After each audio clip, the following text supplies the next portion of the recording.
that the Cowboys will upset the Detroit Lions this weekend? I do. I have some faith in the Cowboys. I don't think this is a foregone conclusion that the Detroit Lions are just going to walk in and blow out the Dallas Cowboys. Let's give the Cowboys some credit, because I feel like we come in here when they fall short in prime time or they don't perform up to the standards and they lose a game, and we come in on a Monday and we absolutely kill them. And it's the same old Cowboys. Hold on, let me pause you. I just want to make sure before you continue. Before you continue.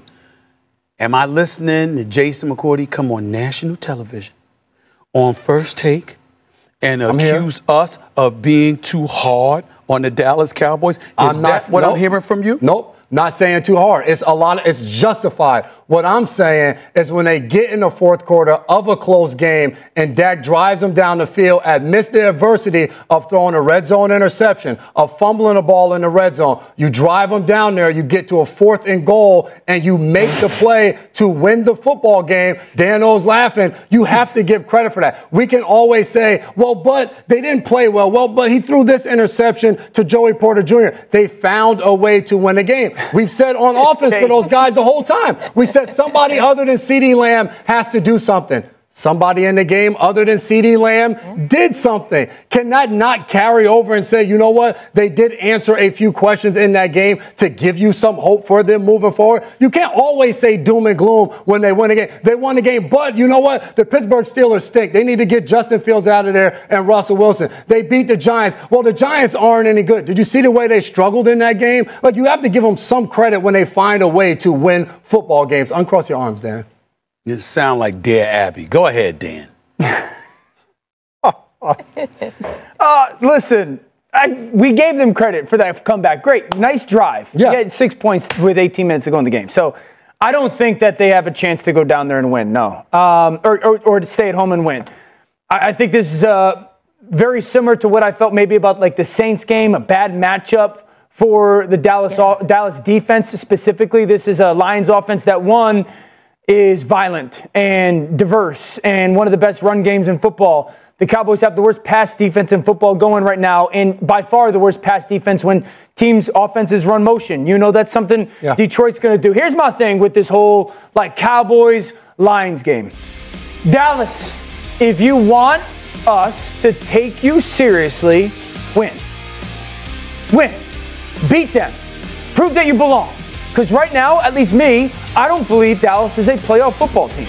And no matter what happened against the Giants and no matter what happened against the Steelers, I don't view this team as a playoff football team. So if you want people to, and you want people to believe that you can contend, take on one of the best teams, if not the best teams in the NFC at home, and prove that you are. Prove that you can. Mina. I'll split the difference a little bit. I certainly don't think Dallas is going to win this game. Football's about matchups. This is just a horrible matchup for them in terms of their defense against Detroit's rushing attack in particular. The Dallas run defense has looked better the last couple of weeks, but respectfully, this Detroit running game is a different animal from what they've been playing. And Dan alluded to this. This defense has been super susceptible to misdirection, play action, all of that, things that Detroit is very good at. I won't say, however, that they don't have a chance, because I do think they have a chance offensively. I really liked a few of the things I saw from this offense against Pittsburgh. J-Mac, you alluded to this. You finally had players other than CeeDee Lamb getting open. That is so significant against a Detroit defense that plays a ton of man coverage. And by the way, has been exploited in man coverage, right? We go back to that Seattle game. I really think if Kevontae Turpin and Jalen Tolbert and Jake Ferguson can get open, you know, Dak loves throwing over those seams. There's an opportunity here for Dallas to turn this into a shootout. That, to me, is their only path to victory, though. That is their only path to victory, and I don't give them much of a chance of getting to that path. I'm picking the Detroit Lions to win this game. I would tell you this. I get where you're coming from, J-Mac, but we also have to take into account the level of competition. The reality is that we weren't pleased with what we saw from the Pittsburgh Steelers, and we recognize that. There was a lot of guys open. What the hell were they doing open? By the way, you do have a running back in Najee Harris who's in a contract year. How come he could have run the football? I didn't see that. Now, Warren has been out. Obviously, when he's in that backfield with Najee Harris, they're a lot more formidable formidable in Pittsburgh in the rushing attack, but that wasn't the case. You got one wide receiver in George Pickens. If anybody needs a number 2 wide receiver, it would be the Pittsburgh Steelers. We got to point that out. The New York Giants, you didn't have much of a running attack either. So the Dallas Cowboys stopping their running attack, stopping the Steelers running attack. It's a different animal entirely. Didn't I tell y'all about that angle? I want this one. The bottom line is when you're sitting up there and you're going up against the Detroit Lions, it's an absolutely positively different angle. Let us also not forget how Detroit was robbed in their game against Dallas last year when they played against Dallas. Yeah. You remember how motivated they are to go into this game. So when I take that into account and I'm looking at Dak Prescott having one primary weapon,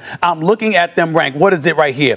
They struggle to run the football, ranking 31st in rushing yards, 31st in yards per carry, 29th in rushing TDs, 22nd in red zone TD efficiency. I'm looking at all of these things for the Dallas Cowboys. And if the Detroit Lions are what we say they are, and people have been speculating, they could be representing the NFC in the Super Bowl. Had they ran the football more in the NFC Championship game, they might have been representing the NFC in the Super Bowl. There is no way in hell they should lose to the Dallas Cowboys, Mina. I love that framing, because we made this about the Cowboys. Let's make this about Detroit. I already know that this Detroit offense can run the ball in Dallas. I would be shocked if they don't. I want to see, can this pass defense show the improvement that they will need to make it to the Super Bowl, to win the Super Bowl? Because thus far, it's been a little bit up and down pass defense. There's been some injuries, obviously a lot of new pieces there. There is an opportunity here for this team to show we are the most balanced team in the NFC. That has not been the case thus far. And I look at it, too. You guys are saying, all right, the Giants, that was an opponent that the Dallas had to play. They couldn't run the ball. Well, they just ran the ball all over the hell of Seattle that next game. And when they beat the Giants, when they got ready to play Pittsburgh, the thing was, well, you beat the Giants run game, but now you have Najee Harris coming in, and you have a Pittsburgh team with Justin Fields who's going to be able to run the ball. And then they stopped them, and we continue to come up with excuses. I just think we have to give them their credit when they're showing up and they're performing and winning that football game. Yeah, it wasn't performing that well. This ain't Pittsburgh's offensive line. It's the next opponent on the schedule. But they weren't performing that much. Hold on. The host is here. They weren't performing that well. They won by default because of the ineptitude of their 2 opponents. Is what the argument was. Oh, stop it.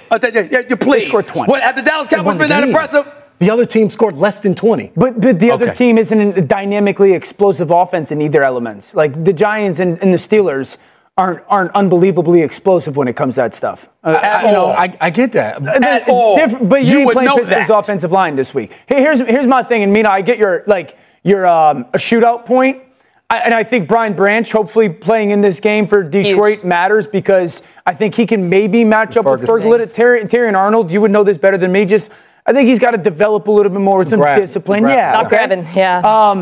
Hutch. Like if it turns into a shootout, we've watched this Dallas offensive line, and everyone's going to go, how are they going to block? Aiden Hutchinson will be as impactful in this game, and if they turns out to into a shootout, can they hang and protect against him? And if it does, they also have to be able to guard CeeDee Lamb. Yes. Howdy, Cowboys Nation. Recently, as the team gears up for Week 6 of the season, something interesting happened behind the scenes at the Dallas Cowboys. You may have heard of a quarterback who made waves in college football at TCU, right here in Texas. He was awarded the prestigious Davey O'Brien Award in 2022. Yes, we're talking about Max Duggan, a name that, until now, has been mostly associated with the Los Angeles Chargers, the team that drafted him in the 7th round in 2023. Duggan started his NFL journey with high expectations, but like many rookies, the path hasn't been smooth. After a brief stint as a starter when Justin Herbert got injured, he ended up on the practice squad and was later released by the team. However, even after being waived by the Chargers this past August, his name is still circulating among big franchises. Now, pay attention. This is where things get interesting for us, Cowboys fans. Max Duggan recently had a workout with the Dallas Cowboys. That's right, the team decided to give the young quarterback a shot. And listen, even with Dak Prescott firmly established as the starter, Duggan's presence in practice is a great sign that Dallas is continuously searching for new pieces to strengthen the roster. If you're watching this, you're probably wondering, could Max Duggan play an important role for the Cowboys? Even with Dak in charge, could he be that solid backup we've been needing? The fact that he's still attracting attention from teams like Dallas, despite some bumps in his career, shows he still has something to offer in the NFL. So, Cowboys fans, what do you think about this possibility? Do you believe Max Duggan could bring something new to the team? Drop your thoughts in the comments because I want to hear from you. And of course, if you enjoyed this news and want more exclusive content about the Cowboys, make sure to subscribe to the channel, hit the notification bell so you don't miss a thing, and share this video with your friends on social media. Let's spread the word and make Cowboys Nation even stronger.